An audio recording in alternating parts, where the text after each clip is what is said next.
বন্ধ করা হয়েছে রাস্তা, জ্বালানো হয়েছে আগুন। ইসরায়েলের সময় মঙ্গলবার রাতে তেল আবিবের রাজপথে জড়ো হয় হাজারো মানুষ। যানবাহন চলাচল বন্ধ করে প্রধানমন্ত্রীর বিরুদ্ধে সরব তারা।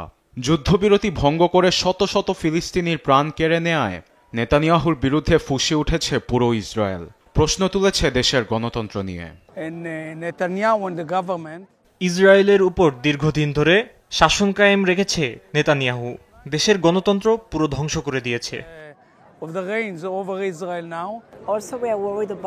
আশপাশে যা হচ্ছে তা নিয়ে আমরা খুবই চিন্তিত। প্রশাসন কি আসলেই গণতন্ত্র নিয়ে কাজ করে, আমাদের জন্য কাজ করে? কিন্তু কাজকর্মে তা মনে হয় না। আমরা ঐক্যবদ্ধ হয়ে একসঙ্গে বসবাস করতে চাই। সাধারণ জনগণের সঙ্গে রাজপথে যোগ দিয়েছে হামাসের হাত থেকে মুক্তি পাওয়া ইসরায়েলি কয়েকজন জিম্মিও। তারা যুদ্ধবিরতি ভেঙে যাওয়া ও গাজায় হামলার নিন্দা জানান। সেই সঙ্গে যুদ্ধবিরতি আবার কার্যকরের জন্য নেতানিয়াহুকে আহ্বানও জানান তারা। এদিকে যুক্তরাষ্ট্রের মাটিতেও নেতানিয়াহুর বিরুদ্ধে ফিলিস্তিনি পতাকা হাতে নিয়ে নেমেছে শত শত মার্কিনী। স্লোগানে উত্তাল নিউ ইয়র্কের বিখ্যাত টাইমস স্কোয়ার। কেউ কেউ আবার ইসরায়েলের উপর অস্ত্র সরবরাহের নিষেধাজ্ঞা কার্যকরের জন্য স্লোগান দিচ্ছেন।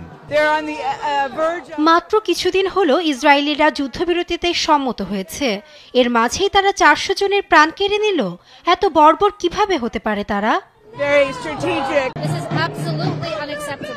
সেখানে কোনো খাবার, পানি, বিদ্যুৎ, চিকিৎসা কিছুই নেই। যুদ্ধবিরতির মাঝেও এগুলো বন্ধ করে রেখেছে। তার উপর এমন ভয়াবহ বিমান হামলা চালিয়ে এত প্রাণ কেড়ে নিয়েছে।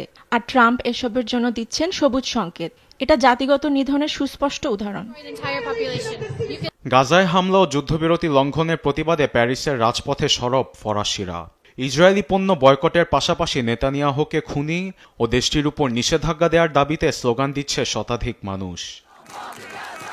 পাশাপাশি নেতানিয়াহুর অমানবিকতা দেখে বসে নেই ফিলিস্তিনের প্রতিবেশী দেশ জর্ডানও। ইসরায়েলি হামলায় নারী ও শিশু হত্যার মতো অপকর্মের বিচার চেয়েছে জর্ডানিরা। আরবেল আফসার, নিউজ ডেস্ক, দেশ টিভি।